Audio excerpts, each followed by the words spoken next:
გამარჯობა ეთერშია დღის ამბები 6-ზე მე ვარ ჟურნალისტი დიანა ტრაპაიძე. მაშველებმა გარდაბნის ტბაში ორი მოზარდის ცხედარი იპოვეს. 15-16 წლის მოზარდები ტბაში საცურაოდ შევიდნენ. ადგილზე საგანგებო სიტუაციების მართვის სამსახურის წარმომადგენლები არიან. ჩვენ ძალიან მალე შემოგთავაზებ ჩართვას გარდაბნიდან. ეს არის თბოელექტროსადგურთან არსებული ხელოვნური ტბა, სადაც როგორც გითხარით, ორი მოზარდის ცხედარი იპოვეს. ჩანაწერის იგნორირებისთვის არსებობს მარკერი, როდესაც საელჩო ყვითლად გახაზულ დოკუმენტს აქვეყნებს. თარგმანში დაკარგულებისთვის კი არსებობს უცხო სიტყვათა ლექსიკონი.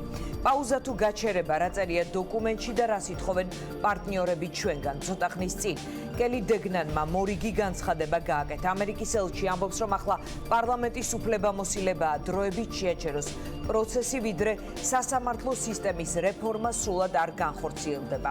რომ ჩვენ ძალიან მოხარულები ვიყავით, როდესაც საქართველოში მმართველი პარტიისა და ოპოზიციის წარმომადგენლებმა 19 აპრილს მიაღწიეს შეთანხმება, რომელიც მოიცავდა სასამართლო რეფორმაზე შეთანხმებას. ახლა ჯერი იმაზეა, რომ ის ვალდებულებები, რაც ხელშეკრულებაში გაწერილია, შესრულდეს. ამ საკითხზე პარლამენტის და ასევე ქართული ოცნების თავმჯდომარესთან მქონდა შეხვედრები, ამბობს ამერიკის ელჩი საქართველოში.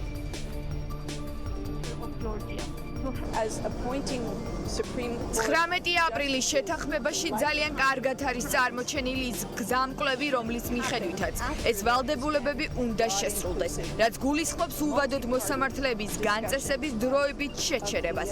მანამ სანამ არ მოხდება ინკლუზიური და ფართო დებატები სასამართლოს რეფორმაზე. 19 აპრილის შეთანხმებაში მხარეებმა დადეს პირობა, რომ განახორციელებდნენ ძალიან ფართო, ამბიციურ რეფორმას მართლმსაჯულების სისტემაში. თუმცა ეს დღემდე არ განხორციელებულა. იუსტიციის უმაღლესმა საბჭომ წარმოადგინა კანდიდატები. ახლა პარლამენტის უფლებამოსილებაა დროებით შეაჩეროს ეს პროცესი, მანამ სანამ რეფორმის სრულად განხილვა მოხდება.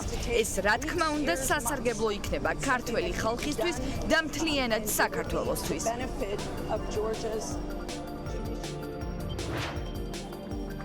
ყვითელი მარკერით გახაზული მიშელის შეთანხმება გუშინ ტვიტერზე გამოაქვეყნა ამერიკის საელჩომ და თქვა, რომ დოკუმენტი ითვალისწინებს სასამართლოში მიმდინარე დანიშვნების შეჩერებას და რომ მათ აიღეს ვალდებულება გატარდეს მართლმსაჯულების ღრმა რეფორმა, ასევე მიღებულ იქნას ახალი კანონმდებლობა უზენაეს სასამართლოში კანდიდატების წარდგენისთვის. საელჩოს ამ განცხადებას წინ უძღოდა ქართული ოცნების თავმჯდომარის ირაკლი კობახიძის ბრიფინგი, რომელმაც თქვა, რომ მოსამართლეთა დანიშვნის პროცესი პარლამენტში არ შეჩერდა. 19 აპრილის შეთანხმებაში გაწერილი რეფორმის პუნქტები კი ხელისუფლებას ხელმოწერამდე შესრულებული ჰქონდა, ამბობს კობახიძე. თემას სალომე ზურაბიშვილიც გამოეხმაურა. მან თქვა, რომ მიშელის დოკუმენტში მოსამართლეების დანიშვნასთან დაკავშირებით სიტყვა პაუზა წერია და არა შეჩერება, რაც მისივე თქმით ორი სხვადასხვა რამეა. ელჩებმა ჯერ კიდევ 21 მაისს მიწერეს მმართველ გუნდს შეეჩერებინათ დანიშვნა. არაერთი მოწოდების მიუხედავად 17 ივნისს იუსტიციის უმაღლესმა საბჭომ უზენაეს სასამართლოში უვადოდ დასანიშნად წარდგენილ 9 მოსამართლეს მხარი დაუჭირა. ამ პროცესში ლელოს აქვს ინიციატივა, თუ ქართული ოცნება მოსამართლეების დანიშვნის პროცესს არ შეაჩერებს, ოპოზიციამ პარლამენტი უნდა დატოვოს. პრეზიდენტი კი ამბობს, რომ ახლა ულტიმატუმების დრო არ არის. ამ პროცესს ასევე გასდევს თაროდან ჩამოღებული საქმე ხაზარაძის, ჯაფარიძის წერეთლის წინააღმდეგ ფულის შესაძლო გათეთრების საქმეზე. სასამართლო 2 ივლისს ჩაინიშნა. ხაზარაძე ამბობს, რომ ოცნება მართლმსაჯულებას ისევ ოპონენტების წინააღმდეგ იყენებს. დღეს მას გამოსვლა ჰქონდა პარლამენტში და მოგვიანებით კობახიძემ თქვა, კობახიძემ უპასუხა მას. მოდით ეს მოვისმინოთ ეს დიალოგი. მე მინდა გითხრათ, მე გუშინ გავაკეთე განცხადება და მინდა კიდევ ერთხელ გავიმეორო. ვიღაცამ ისე გაიგო, რომ დღეს ვაპირებდი პარლამენტიდან გასვლას. არა ბატონო, თქვენ მარტო არ დაგტოვებთ. არ დაგტოვებთ იმ ხალხს, ვისაც ჩაფიქრებული აქვს, რომ ამ დოკუმენტს გაუკეთოს ობსტრუქცია. არ დაგტოვებთ, გავაკეთებთ ყველაფერს კანონის ფარგლებში ბუნებრივია, რომ გავაკეთოთ სრული ლუსტრაცია იმისა, თუ რა მოვლენასთან აქვს საქმე. საზოგადოება დაიღალა ამ მუდმივი საუბრებით, შესვლაზე, გამოსვლაზე, ხან შედიან, ხან გამოდიან, თავში გავუქმნათ, რაც უნდა გავუკეთებთ. სამწევს დაელოდოს ოპოზიცია. მოძრაობა, რომელიც არის პირველი ოპოზიციური პარტია შედეგების მიხედვით, ხოლო საპარლამენტო წარმომადგენლობით დღემდე ხელს არ აწერს მიშელის დოკუმენტს. ოპოზიციონერი დეპუტატების ნახევარზე მეტი ხელს არ აწერს დღემდე მიშელის დოკუმენტს და ესენი საუბრობენ სანქციებს. ახლა ყველაფერს აქვს თავისი სასწაული. ახლა შეეხება ქართველი პოლიტიკოსების ამერიკულ ტურნეს, რომელსაც საქართველოში განსაკუთრებული ინტერპრეტაციები მოჰყვა. არა ჩადებას ამ სათაურით გახარიამ Facebook-ის გვერდზე ფოტომონტაჟი დადო, სადაც ის ივანიშვილთან და სააკაშვილთან ერთად პოზირებს. ასე გახარია მედიის ნაწილში გავრცელებულ ცნობას გამოეხმაურა ვაშინგტონში გამართული კონსპირაციული შეხვედრის შესახებ. ექს-პრემიერის პოლიტიკურ სარკაზმს ნაციონალური მოძრაობის თავმჯდომარემაც იმავე სტილში უპასუხა. გახარიას ველოდები დაწერა, ნიკამელიამ საკუთარ ფოტოს დააწერა, რომელიც სასტუმრო Mayflower ჰოტელის წინაა გადაღებული. სწორედ ამ სასტუმროში გადაიკვეთნენ სააკაშვილი და გახარია და ორივე მხარე ამტკიცებს, რომ ეს აბსოლუტური შემთხვევითობაა, რომ არანაირი შეხვედრა არ ყოფილა, დასამალიც არაფერია. ეს არის სასტუმრო, სადაც მიშა ძალიან ხშირად ჩერდება. გახარია საერთოდ მოსკოვში ცხოვრობდა, როდესაც სააკაშვილი ამ სასტუმროს ირჩევდა, ამბობს ხატია დეკანოიძე. ეს ამბავი კონკრეტული მედია საშუალებების რიგით ნიუსად დარჩებოდა, რომ არა ოცნების ლიდერების კონსპირაციის ხაზი, რომელიც მათი თქმით სისრულეში მოვიდა. მორწმუნეებს შეუძლიათ სჯეროდეთ, რომ გახარიას და სააკაშვილის ერთ სასტუმროში ყოფნა დამთხევა იყო. რეალურად კი ეჭვები ყოველდღიურად ძაფქდება, რომ სახეზია პოლიტიკური ალიანსი ორ პოლიტიკოს შორის. ეს უკვე ქართული ოცნების თავმჯდომარეა ირაკლი კობახიძე ეჭვებს, რომ გახარიას სააკაშვილთან თანამშრომლობა შესაძლოა მერკანტილური ან სხვა მოტივებითაა განპირობებული. ადგილობრივი თვითმმართველობის არჩევნები მოდის, ის ორნიშნასთან მიახლოებულ შედეგს ვერ აიღებს. ის პოლიტიკაში შემოდის იმავე მიზნით, რაც ნაციონალურ მოძრაობას აქვს. ეს არის ის, რომ ქართული ოცნება რამენაირად 43%-ს დაახლოოს. ინტერესები ძალიან მარტივად იკვეთება, ამბობს კობახიძე. ოცნების ლიდერს ჯერა, რომ გახარიას ბურჭულიზაციის პროცესი დაწყებულია და ისიც ცნობილი ბანის მსგავსად დაასრულებს პოლიტიკურ კარიერას. ქართულ ოცნებას წლების განმავლობაში ნაციონალური მოძრაობის წინააღმდეგ ისეთი ჟინით რომ ებრძოლა, როგორც დღეს ჩვენ გვებრძვის, ქვეყანაში სხვა პოლიტიკური რეალობა იქნებოდა. ეს გიორგი გახარიას გამოხმაურება ყოფილი თანაგუნდელების ბრალდებებზე. ამ გადაძახილის ინსპირაცია მთავარი არხის დაკვეთით ჩატარებული კვლევის შედეგები გახდა. კითხვაზე რომელ პარტიას მისცემდით ხმას, ხვალ რომ ადგილობრივი თვითმმართველობის არჩევნები ტარდებოდეს, 32% ამბობს, რომ ოცნებას, 23% ამბობს, რომ ნაციონალურ მოძრაობას, 8%-მა კი უპასუხა, რომ გიორგი გახარიას მისცემდა ხმას და ცოტა ხნის წინ ფორმულამ ცოტა ხნით დადო თავის საიტზე კვლევა, სადაც ასეთი შედეგია: ქართული ოცნება 25%, ნაციონალური მოძრაობა 19%, საქართველოსთვის გიორგი გახარია 10%. მოკლედ, რომ შევაჯამოთ, ნაციონალები და გახარია ამბობენ, რომ საერთო შეხების წერტილები არ აქვს და მათ შორის თანამშრომლობის რესურსი არ არსებობს. კობახიძე კი ირწმუნება, რომ ორივე მხარე ცრუობს და საქმე ფარულ გარიგებასთან გვაქვს. ეს ოცნების უკვე მრავალი წლის განმავლობაში გამოცდილი მეთოდია, ვინც მათთან არაა ყველა მტრად, ანუ სააკაშვილის მოკავშირედ გამოაცხადოს. ამ ფორმულამ საარჩევნო შედეგების თვალსაზრისით ფაქტია, რომ დღემდე იმუშავა, თუმცა საეჭვოა იგივე მიდგომა ეფექტიანი აღმოჩნდა. ეს გახარიას შემთხვევაში ამ ეტაპზე ასე ჩანს, რომ სააკაშვილთან გახარიას მიწებებისთვის ოცნებამ გაცილებით მეტი რესურსი უნდა გამოძებნოს, ვიდრე კობახიძის შეთქმულების თეორია. და ვიდრე გადაცემას დავიწყებთ, სტუმრებთან საუბარს დავიწყებთ, დასაწყისში გაჩვენებთ აქცია Liberty ბანკის ოფისთან, რომელსაც სტრატეგია აღმაშენებელი აწყობს და ძალიან მალე ის მივა, გიორგი ვაშაძე მივა ადგილზე და ის ჩაგვერთვება პირდაპირ ეთერში.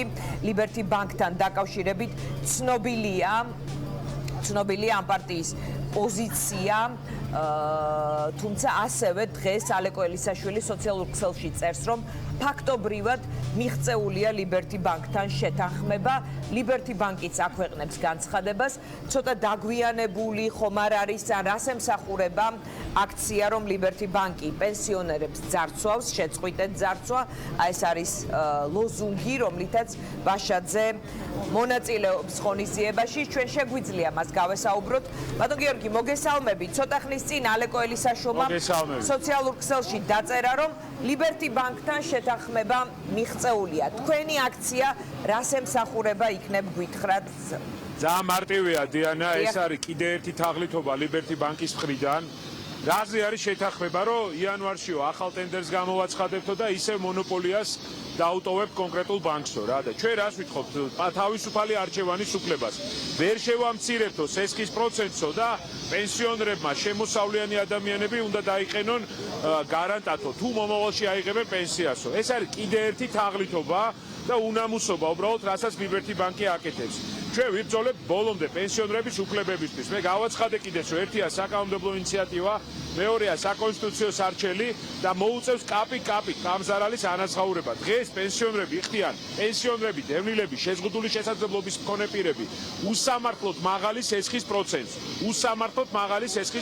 და იმის დასწრად რომ გამოსულიყვნენ და ეთქვათ რომ თავისუფალი არჩევანის უფლებას ვაძლევთო რომელ ბანკშიც უნდა წაიღონ თავისი ანგარიში და აიღონ სესხიო რომ კონკურენცია იყოს და დაიციოს ყისიერად სესხის პროცენტმა თქვენსო წლის ბოლომდე ძარცვას ისე გავაგრძელებთ როგორც ვაგრძელებდით მერე კიდე ხელახლა კონტრაქტს გავაფორმებთ არანაირი ტენდერი საჭირო არ არის თავისუფლება უნდა პენსიონერს რომ აირჩიოს ის ბანკი სადაც უნდა რომ პენსია მიიღოს და დღეს აი ამისთვის არის ეს ხალხი ეს არის გამაფრთხილებელი აქცია და თუ გონს არ მოეგებიან აუცილებლად შევკრიბავთ მთელ საქართველოდან პენსიონერებს და მოუწევთ ძალიან მძიმე პასუხის გადახდა კიდე ერთხელ ვამბობ საკითხი არის მარტივი ლიბერტი ბანკი რუხაძესთან ერთად მონოპოლია აქვს პენსიების გაცემაზე მონოპოლია აქვს საპენსიო სესხებზე გიორგი რომ დავაზუსტოთ პარლამენტში არის ჯგუფი შექმნილი რომელიც ამ თემაზე მუშაობდა მაგრამ ის რა შეთანხმებაზეც ეს შეთანხმებასთანაც მიდის ეს ჯგუფი შეთანხმებამდეც ეს არის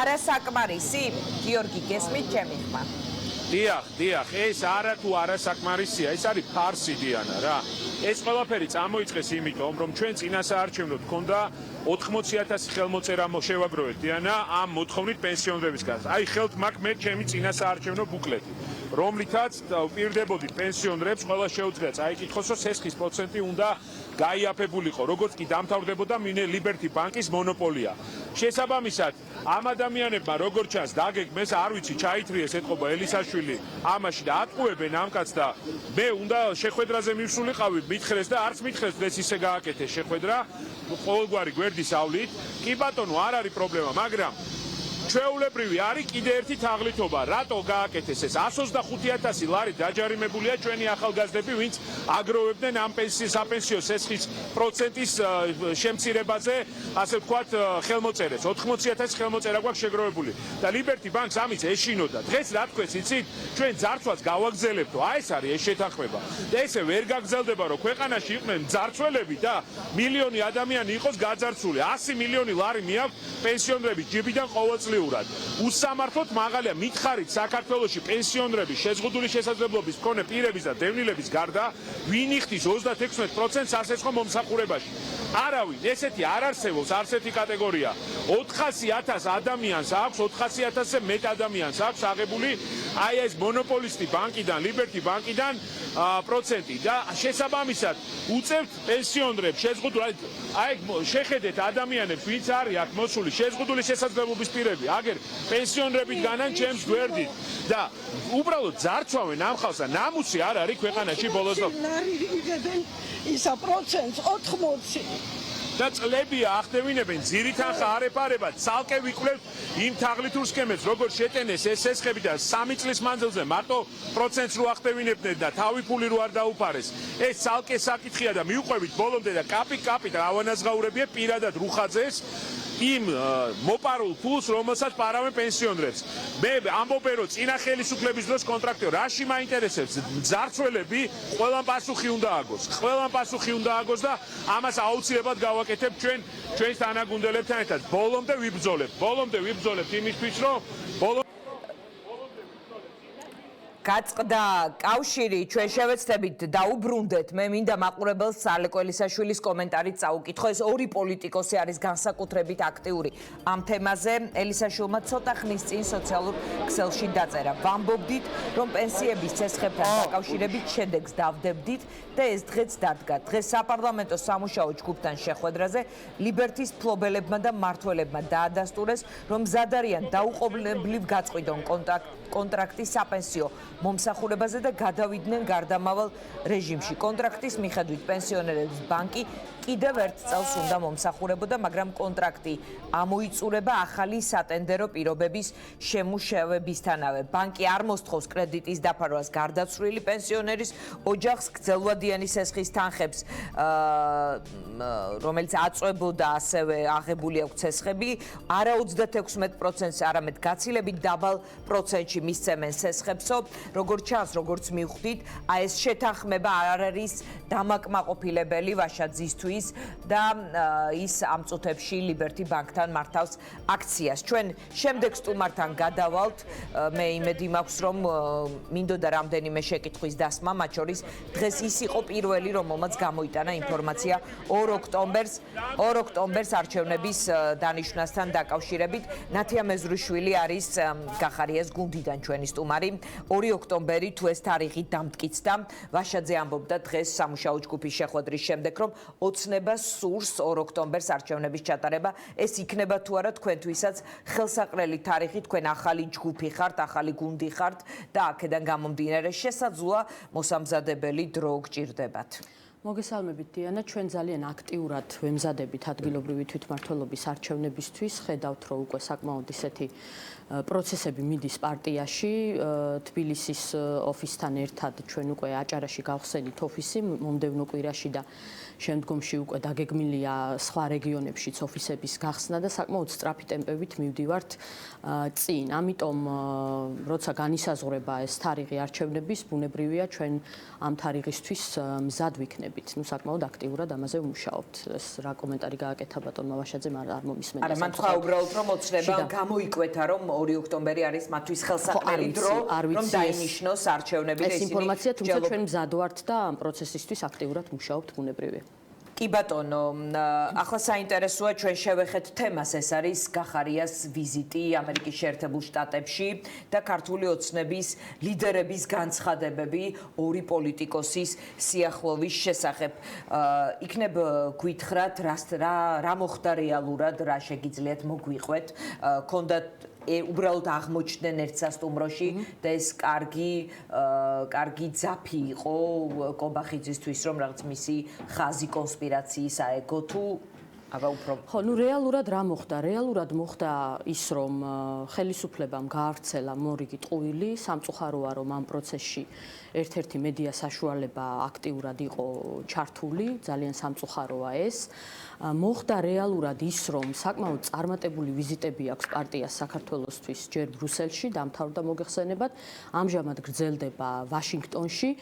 იმდენად წარმატებული, რომ უპრეცედენტო რაოდენობის საერთაშორისო პარტნიორებს შეხვდნენ ჩვენი ლიდერები, როგორც აღმასრულებელი, ისე საკანონმდებლო ხელისუფლებიდან. მოხდა ის, რომ ჩვენმა საერთაშორისო პარტნიორებმა ფაქტიურად შარლ-მიშელის დოკუმენტი გაგვიხაზეს, გაგვიჰაილაითეს. მოხდა ის, რომ მოსამართლეთა დანიშვნის პროცესი, ანუ ამით ქვეყნის იმიჯი და რეპუტაცია აი ამ პროცესით ყოველდღიურად ილახება და აი ეს ყველაფერი იმდენად და ესე მძიმე რაღაცა, ნუ ქართული ოცნებისთვის მძიმე პარტია საქართველოსთვის, როდესაც რაღაცა წარმატებული ნაბიჯების გადადგმა მიმდინარეობს ჩვენი მხრიდან და ზოგადად ქვეყანაში მიმდინარე პროცესები, რომლის გადაფარვასაც როგორც ჩანს ქართული ოცნება შეეცადა და ყოველ ჯერზე, როდესაც რაღაც საკითხი თქვენ ფიქრობთ, რომ ამ განცხადებით ისინი ეჭვიანობენ გახარიას ამერიკული შეხვედრების მე რომც ასე არ ვფიქრობდე, ეს ყველაფერი არის ფაქტი, ძალიან მაღალი მხარდაჭერა საზოგადოების და ძალიან მაღალი მხარდაჭერა საერთაშორისო პარტნიორების. აი რა იყო საფუძველი, განცხადებების დონეზეა. ამ სასტუმროში დადიოდა ეს დადასტურდა რომ ტყუილია. მაშინ როდესაც მოსკოვში ცხოვრობდა გახარიაო, ასეთი რამ თქვა ხატია დეკანოიძემ. ის უბრალოდ შემთხვევით მოხდა სასტუმროში, სადაც იყო სააკაშვილი და შემდეგ ამის გამო დატოვა სასტუმრო. მე ერთადერთი რამის თქმა შემიძლია, ამაზე გუნდმა ძალიან მკაფიო განცხადებები გააკეთა. დღეს გიორგი გახარიან თუ გუშინ როცა იყო ისაუბრა ამ საკითხზე, ჩვენ დავადასტურეთ, რომ ეს ყველაფერი არის უბრალოდ ტყუილი და მეტი კომენტარის გაკეთება ამ თემაზე სიმართლე გითხრათ იმ პირობებში, როდესაც ძალიან ბევრი პრობლემაა ქვეყანაში და ქართული ოცნება ყველანაირად ცდილობს, რომ საზოგადოების ყურადღება აი ამ პრობლემებიდან, მოსამართლეთა დანიშვნის ძალიან მძიმე პროცესიდან, მიმდინარე პანდემიის პირობებში არსებული კრიზისიდან გადაიტანოს აი ესეთ საკითხებზე, სიმართლე გითხრათ, არ მაქვს სურვილი, რომ ამ საკითხზე საუბარი გავაგრძელო და რაც თავარია, ვფიქრობ, რომ საკმაოდ სრულყოფილად, დეტალურად ფაქტებით ავხსენით, რომ ეს ყველაფერი არის ტყუილი, იქ არანაირი გადაკვეთა, არანაირი შეხვედრა, მსგავს არაფერს ადგილი არ ქონია. კი ბატონო, წინასაარჩევნო კამპანია წარიმართება ამ რეჟიმში თქვენ როგორ ფიქრობთ, რომ როგორმე გახარია მიაკერონ სააკაშვილს? აი ეს იქნება ხაზი, რომლითაც თქვენ შედიხართ და ხართ საარჩევნო კამპანიაში? ხო, ქართულ ოცნებას როგორც ჩანს ეს ხაზი აქვს არჩეული, აი თქვენ სწორად აღნიშნეთ, რომ რაღაც კონსპირაციის ხაზი, რომელსაც როგორც ჩანს დასასრული არ უჩანს ყოველ ჯერზე, როდესაც ჩვენი საერთაშორისო პარტნიორები მხარდაჭერას ღიად გამოხატავენ, ყოველ ჯერზე, როდესაც ჩვენ წარმატებულ ნაბიჯებს გადავდგავთ წინ, ალბათ მოსალოდნელია კიდევ აი ამ ხაზის განვითარება და ყველაფერია ზოგადად მოსალოდნელი, ყოველგვარ მოლოდინს ქართულმა ოცნებამ გადააჭარბა, თუმცა ნუ ბუნებრივია, საზოგადოება ყველაფერს კარგად ხედავს, ისინი ამას ვერ მოახერხებენ და ეს ყველაფერი არჩევნებზე საბოლოო ჯამში ქართულ ოცნებას უფრო მეტად დააზარალებს, ვიდრე რაიმე ფორმით პარტიას საქართველოსთვის, ასე რომ ნახოთ, დაველოდოთ, არაფერია გამორიცხული უკვე მათი მხრიდან. თუმცა ჩვენ რეიტინგები, რომელიც მე ვახსენე იფსოსის კვლევა, ასევე ცნობილი ხდება ედისონის კვლევის ეს ფრაგმენტი, სადაც საუბარია 10%-ზე, იქ 8%-ზე. ეს თქვენ სიმშვიდის რაიმე საფუძველს გაძლევთ თუ ფიქრობთ, რომ ეს არის რაღაც არამყარი უბრალოდ აი პირველი ეტაპის ამომრჩეველი, რომელსაც შეიძლება დიდი ძალისხმევა უნდა მის შენარჩუნებას და საარჩევნო შედეგში გადათარგმნას. იცით რა, ჩვენ ზოგადად ესე ვცდილობთ ხოლმე, რომ რაღაცა მით უმეტეს ამ საარჩევნო პროცესებში, იმ პირობებში, როდესაც მოსახლეობა იმედის თვალით შემოყურებს, მით უმეტეს ამდენი პრობლემის ფონზე რაღაც თვითკმაყოფილებით არ დავკავდეთ ხოლმე და ბუნებრივია ყოველდღიურ რეჟიმში ვმუშაობთ იმაზე, რომ ხარდაჭერა უპრეცედენტო, ჩემი აზრით, რომელიც გვაქვს და გუნდის აზრით, შევინარჩუნოთ ეს ყველაფერი კიდევ უფრო მეტად გავზარდოთ და არჩევნებამდე როცა მივალთ, უკვე ეს ყველაფერი კონკრეტულ ციფრებში გამოიხატოს და აი ამ რეიტინგების ვერიფიკაცია უკვე არჩევნებზე მოხდეს. ზოგადად მინდა გითხრათ, რომ აბსოლუტური სიზუსტით ეს პარტიის რეიტინგი იზომება, რაც უფრო მეტად მივალთ არჩევნებთან, რაც უფრო მოახლოვდება არჩევნების თარიღი, თუმცა ცალსახარო მხარდაჭერა გვაქვს წინასწარმეტყველებენ თქვენს ლიდერს. ხო, აი რა გითხრათ, ახლა სერიოზულად თანაგუნდელები. ხო, სერიოზულად ახლა როგორ გიპასუხოთ ამაზე, არც მინდა რაღაც სერიოზული კომენტარის გაკეთება. ფაქტია, რომ მხარდაჭერა წარსებობდა მოლოდინი და კარგი მაჩვენებელი ჰქონდა კვლევებში, ვიდრე არჩევნები იჩატა. ხო, როგორც ჩანს ქართულ ოცნებას მათ შორის ძალიან აშფოთებს ის ფაქტი, რომ გახარიას და მისი გუნდის პოლიტიკურ ასპარეზზე შემოსვლამ, გამოჩენამ ჯერ ერთითოც არ არის გასული, რაც პარტია დაფუძნდა და რაც პარტიამ ეს აქტიური პოლიტიკური პროცესი დაიწყო, გარკვეული გარდატეხა მოახდინა ამ პოლიტიკურ პროცესებში და ძალიან რადიკალიზაციის აი ეს ხარისხი, რომელიც მანამდე არსებობდა, ჩვენი აი ამ ქმედებებით მოვახდინეთ და რაღაცნაირად ეფექტი ამ ყველაფერმა გამოიღო, ისევე როგორც პოლარიზაციის ხარისხი, ძალიან კარგად ხედავთ, რომ ამაზეც გახარიას გუნდის შემოსვლამ პოლიტიკურ პროცესებში, ამაზე გავლენა მოახდინა, ყველაფერს რო თავი დავანებოთ ადამიანებმა უბრალოდ ოპოზიციურად განწყობილ თუ გნებავთ, როგორც დავარქვათ, ტელევიზიებში სიარული დაიწყეს, ხო? ბევრ რაღაცას დაეტყო. როგორც ჩანს ეს აღიზიანებს ძალიან ქართულ ოცნებას და ნაბიჯი თქვენ მიიჩნიეთ მათ შორის თუ დავაკვირდებით აი მოსაზრებების დონეზე და მესიჯების დონეზე, რასაც პოლიტიკური პარტიები აჟღერებენ, სულ უფრო და მეტად საუბრობენ ეს ადამიანები იმაზე, რომ უნდა დავასრულოთ აი ეს დაპირისპირება, რაც არსებობს პარტიებს შორის და უფრო მეტად უნდა გადავერთოთ მოქალაქეების საჭიროებებს და ჩვენ ვიყავით პირველები, რომლებმაც ეს თქვით და მათ შორის არა მარტო ოპოზიციაში ყოფნის დროს, არამედ მაშინაც ამბობდა ამას გიორგი გახარია, როდესაც ჯერ კიდევ ხელისუფლებაში ამერიკაში ვიყოფებოდით. ვიზიტის მთავარი მნიშვნელობა თქვენი გუნდისთვის რა იქნება? როგორც ინდივიდუალურ მოთამაშედ საკუთარი თავის პრეზენტაცია? პირველ რიგში, რა თქმა უნდა, პარტიის პრეზენტაცია, პარტიის სამომავლო გეგმებზე საუბარი, თუმცა უპირველეს ყოვლისა, მე ვფიქრობ, ჩვენ იმით განსხვავდებით ალბათ სხვა პოლიტიკური პარტიებისგან, რომ ხელისუფლებაში ვიქნებით თუ ოპოზიციაში, ჩვენ საერთაშორისო პარტნიორებთან ჩვენთვის უპირველესი ამოცანა არის საქართველოს ინტერესების გატარება, სახელმწიფოს ინტერესების გატარება და სწორედ ამ საკითხებზეა იქ ახლა ამ საკითხებზე მიმდინარეობს საუბარი, ხო? არ დარჩენილა ფაქტიურად საქართველოს გულშემატკივარი, ვისაც გიორგი გახარია არ კი შეხვდა. ბატონო, მადლობა, მოდით შალვა ნათელაშვილი მართავს ამ წუთებში ბრიფინგს, მინდა რომ მაყურებელს მისი მოსმენის შესაძლებლობაც მივცეთ. სურვის კურსები გახსნას, რათა ყველა მოზარდმა იცოდეს ის ელემენტარული, რის გარეშეც აი ამდენი ტრაგედიით იწყება ყოველი სეზონი.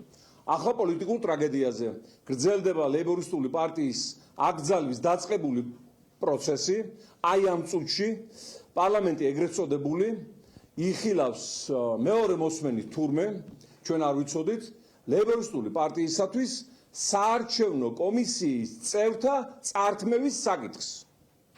და ჩვენი კომისიის წევრებს აძლევენ ეგრეთ წოდებულ რაღაცა პარტიას, რომელსაც არჩევნებში მონაწილეობაც კი არ აქვს მიღებული. ამგვარი აღვირახსნილი რეპრესია დევნა პოლიტიკური პარტიის მიმართ ვიმეორებ ყველაზე სისხლიან დიქტატურებსაც კი არ ახსოვს. ამ ფონზე თლაც სიცხვილი ხდება ოპოზიციის პარლამენტში ჯდომა, რომლებიც აი ამ პროცესის თანამონაწილეები გამოდიან. აბა ეხლა რო კლავენ კაცს და უყურებდა, არც ხელს უშლი და არც პოლიციაში რეკავ, რა თქმა უნდა თანამონაწილე ხარ და პასუხს აგებ. ისევე როგორც აი თქვა პოლიტიკურ პროცესში უყურებ შენს კოლეგა ოპოზიციას, როგორ გძალავენ, როგორ ართმევენ ძირითად პარტიულ უფლებებს, ხმას არ იღებ, ან ისე წამოიკლავლებ ყოველ შემთხვევისათვის. ამიტომ დატოვეთ, ვინც ვართ ოპოზიცია და გადაწყვეტილი გვაქვს ხალხს ვემსახუროთ, დატოვეთ ეგ ბინძურის შენობა. საქართველოში სამწუხაროდ ღალატი იყო ყოველთვის ახალისებული, პატრიოტიზმი, ხალხის ერთგულობა ყოველთვის იყო დასჯადი. ჩვენ გვიჟიან იმის გამო, რომ არ შევედით პარლამენტში, არ მოუხარეთ ქედი ოლიგარქს, არ დავემორჩილეთ საერთაშორისო საშინაო და სხვა ფორმის ზეწოლებს და დღეს ესღა დარჩათ, რომ ამით ქედი მოგვახრევინონ, მაგრამ ამას ვერ ეღირსებიან.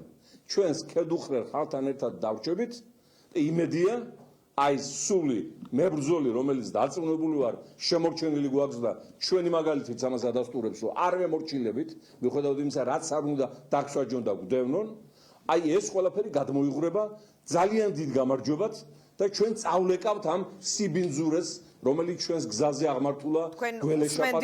შალვა ნათელაშვილს, ლეიბორისტების ლიდერს, რომელიც წუხს იმის გამო, რომ მის პარტიას უფლებებს ართმევენ, ზღუდავენ და წუხს ასევე იმის გამო, რომ ამ თემაზე არ არის სათანადო გამოხმაურება და პროტესტი პარლამენტში, მოუწოდებს ოპოზიციას დატოვონ პარლამენტი. სხვათა შორის პარლამენტის დატოვებაზე და ბოიკოტზე საუბარი იყო გუშინ მამუკა ხაზარაძის მხრიდან, რომელიც ეხებოდა სასამართლოს თემას. თუ მოსამართლეთა დანიშვნა გაგრძელდება. თქვენ რა სიტყვით ეს არის ძალიან მტკივნეული თემა, მათ შორის ეს თქვათ მარკერებით გახაზული დოკუმენტი, როდესაც გამოაქვეყნა ამერიკის საელჩომ. პარალელურად გრძელდება აქცია Liberty Bank-თან და ჩვენ ამ კადრებს ხედავთ პირდაპირ ეთერში.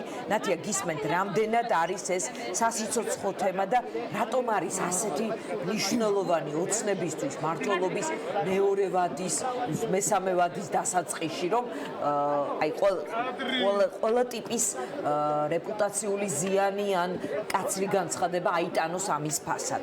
პირველ რიგში მნიშვნელოვანი ალბათ იმიტომ, ისევე როგორც ყველა წინამორბედი ხელისუფლებისთვის, რომ სასამართლო სისტემებზე გავლენები შეენარჩუნებინათ რეალურ დამოუკიდებლობას სასამართლო სისტემისას.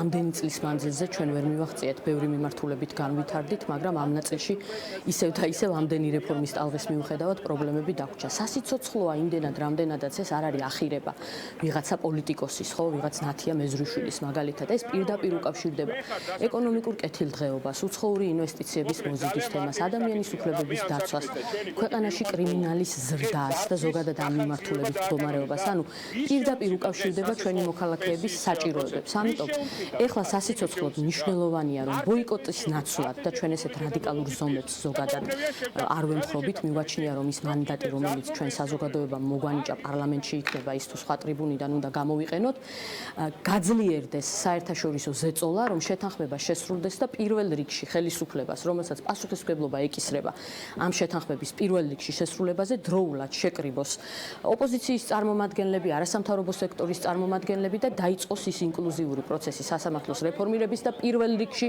იუსტიციის უმაღლესი საბჭოს რეფორმირების, რომელიც ყველაფერი შესრულებული ქონდა და პროცესი არ გაჩერდება. ასეთი იყო არ არის ასე. განცხადება. პარალელურად მაყურებელს მინდა უთხრა, რომ გზის გადაკეთებას ცდილობს სტრატეგია აღმაშენებელი პოლიცია არ აძლევს მას ამის საშუალებას. გისმენთ და დავასრულებთ თქვენ დასაუბარს. ხო, არ არის ასე, რატომღაც ხელისუფლება ცდილობს, რომ ეს ხელზე დაიხუიოს ხოლმე ვენეციის კომისიის რეკომენდაციები, რომელსაც, რამდენად ასრულებს ხელისუფლება ამ ვენეციის კომისიის რეკომენდაციებს, ეს კიდე ცალკე ინტერპრეტაციის თემაა. იწელება ეს პროცესი, ფაქტია, ამერიკის ელჩი მოუწოდებს, ევროკავშირის ელჩი ხო, საერთაშორისო საზოგადოება მოუწოდებს, რომ პროცესი დროულად დაიწყოს, დადონ კონკრეტული კანონპროექტი, მანამდე მოსამართლეების დანიშვნა შეაჩერონ. აი რომ თქვათ, ხო რაღაც ინტერპრეტაციებს ქონდა ადგილი, რომ თითქოს დაპაუზება იგულისხმება, რომ დაპაუზება ისიც ვერ ვნახეთ, ანუ დაპაუზებული პროცესიც ვერ ვიხილეთ. აი ეს აბსოლუტურად შეთანხმების პირობების საწინააღმდეგო პროცესი გრძელდება. ამის მიუხედავადაც ყველაზე რბილი ნაწილიც კი არ არის გამოყენებული. თარგმანი და ეს კაზუისტიკაში შესვლა ნაკლებად მნიშვნელოვანია, მე თუ მკითხავთ, იმდენად დაბალიანდობა სასამართლო სისტემის მიმართ და ამას ასწრაფად მოგვარება ჭირდება. მადლობა ნათია მეზრიშვილს და ჩვენ ვუბრუნდებით ლიბერტი ბანკის მიმდებარე ტერიტორია, სადაც გიორგი ვაშაძე, მისი მომხრეები ცდილობენ გზის გადაკეთებას. პოლიცია მოუწოდებს მათ, რომ დარჩნენ ნაპირზე. მოდით მოვისმინოთ. პენსიონერებისგან და ყველაზე გაჭირვებული ფენისგან, ეგ არის სივრცხვილი. ირაკი გამოხაძედა ქართული ოცნება ჩვენ სპეციალისტებს ჩვენოდე ესე კონსტიტუციური ფარგლებია ჩვენ საზოგადოებრივ ტრანსპორტს არ ვიცი არ უშიტო ერთი წუთი გვინდა რომ აი ამ ფორმით პერფორმანსი გადასულები და არ გვაცადეთ ის პერფორმანსი რაც გვინდა მაგიტომ გეუბნებით თუ ის რაოდენობა იქნებით რომ გზაზე გადასვლა იქნება საჭირო შიდობიან გავიგე მაგრამ გამოხატო ხო გვაქვს ამის უფლება რომ გამოხატოთ შეკრებებისა და საზოგადოების გამოხატვის თავისუფლაზე მანიფესტი გვეუბნება პირდაპირ გვაქვს უფლება გამოხატოთ პროტესტი და ჩვენი სიტყვის თავისუფლება რაც აგვაქვს ხო და პროტესტის ნაწილი არის ზუსტად ეს და პერფორმანსის სახე გვინდა რომ მივცეთ ამ ყველაფერს ხო შეიძლება რომ ვაცადო და მოხალხო მოძრაობენ და ხელშეუხაძესიცა შესაბამისად ადგილები და გამოხატოთ რა პრობლემა არის ნახე რა ხსელა ირაკი ხაძესიცა 100 მილიონი წაიღო საპენსიო ასაკში. თქვენ სიქნები, პენსიონერი და თქვენი პრობლემასაც ვაგვარებთ. ანუ კარტო თქვენი პრობლემა არ გვარდება. რომ საზოგადოებას რო ხელი არ შეეშალოს. აი გარის ქვემო ჩუქრიშო. თქვენ თვალსადევნებდით აქციას ლიბერტი ბანკთან. რეკლამის შემდეგ დავბრუნდებით პირდაპირ ეთერში. დავით კირკიტაძე იქნება ჩვენი სტუმარი. თუ კი რაიმე პროცესი ისე განვითარდება, რომ ეს მაყურებლისთვის იქნება საინტერესო, ბუნებრივი აქციასაც ჩავთამთ.